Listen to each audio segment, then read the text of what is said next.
Assalamualaikum warahmatullahi wabarakatuh. Perkenalkan, saya Yeni Suwarni dengan NIM 1815401103 dari Prodi D3 Kebidanan Tanjung Karang. Di sini saya akan menjelaskan mengenai kehamilan ektopik terganggu atau KET. Yang pertama ada pengertian dari kehamilan ektopik terganggu atau KET, yaitu merupakan kehamilan di luar kandungan, di mana implantasinya yang seharusnya di dalam kandungan atau uterus, tetapi letaknya di luar kandungan atau uterus. Nah, biasanya kehamilan ektopik terganggu ini ataupun kehamilan ektopik terletak di tuba falopi, indung telur, dan serviks atau leher rahim. Untuk kehamilan ektopik terganggu apabila di dalam implantasinya pecah, maka membahayakan untuk kehamilan atau ibu hamil. Selanjutnya ada etiologi atau penyebab dari kehamilan ektopik terganggu. Sebenarnya belum diketahui secara pasti penyebabnya, namun di sini ada 3 faktor penyebab kehamilan ektopik terganggu. Yang pertama adanya faktor mekanis, adanya infeksi saluran telur, kemudian ada juga kehamilan ektopik terganggu sebelumnya ataupun riwayat kehamilan ektopik terganggu sebelumnya. Dan adanya juga abortus atau induksi yang lebih dari 1 kali, adanya tumor, adanya endometriosis, dan kelainan pertumbuhan embrio seperti ketuba falopi yang sempit atau yang memanjang. Yang kedua adanya faktor fungsional. Nah, faktor fungsional pada kehamilan ektopik terganggu ini biasanya adanya migrasi eksternal dan internal ovum atau sel telur. Dan juga adanya perubahan mortalitas pada tuba falopi, dan juga biasanya pada ibu hamil yang mempunyai 1 ovarium bisa terjadi kehamilan ektopik ataupun bisa juga terjadi kehamilan ektopik terganggu. Yang selanjutnya ada faktor lain.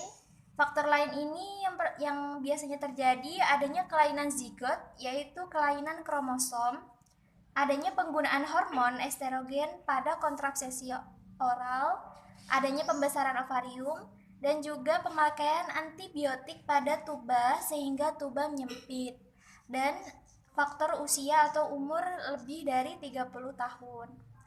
Selanjutnya ada gejala atau tanda kehamilan ektopik terganggu. Yang pertama adanya amenore. Amenore atau berhentinya ketika positif hamil, sama seperti dengan kehamilan yang normal. Nah, amenore ini berlangsung hingga kematian janin atau robekan di dinding tubanya. Dan selanjutnya ada nyeri perut bagian bawah.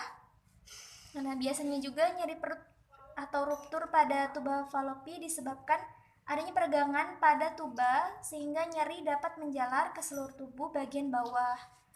Nah, biasanya juga nyeri di cavum Douglas, yaitu tempat kosong antara vagina dan anus, dan biasanya juga ini isinya berasal darah yang telah menggumpal.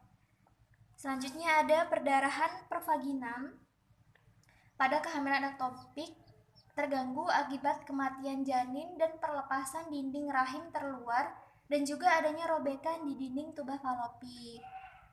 Nah, perdarahan ini pun darah yang keluar biasanya berwarna coklat ketuaan. Selanjutnya ada nyeri bahu. Nyeri bahu ini merupakan perdarahan di dalam rongga perut yang dapat merangsang diafragma. Nah, nyeri bahu ini apabila darah menggumpal akan mengalami nyeri yang sangat hebat yang menjalar ke bagian tubuh seperti nyeri pada punggung dan seluruh perut.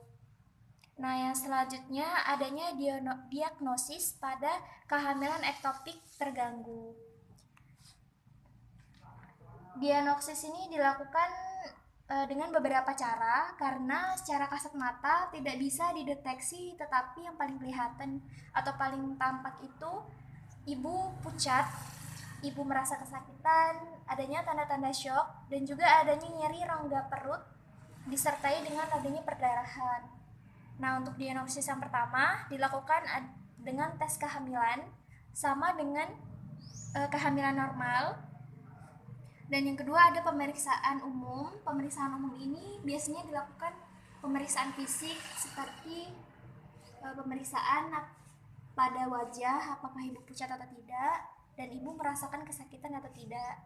Nah, yang ketiga adanya anamnesis. Nah, anamnesis ini pemeriksaannya sama seperti kehamilan normal, yaitu terlambat haid atau menstruasi, tetapi yang membedakan dengan kehamilan ektopik terganggu dengan kehamilan normal yaitu ketika hamil muda, si ibu mengalami nyeri perut bagian bawah.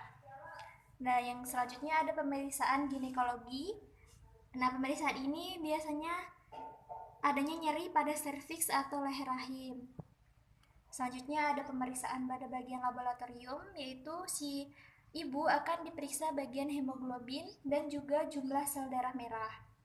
Selanjutnya ada USG dan kuldosintesis. Kedua ini menegakkan diagnosis dari kehamilan ektopik terganggu.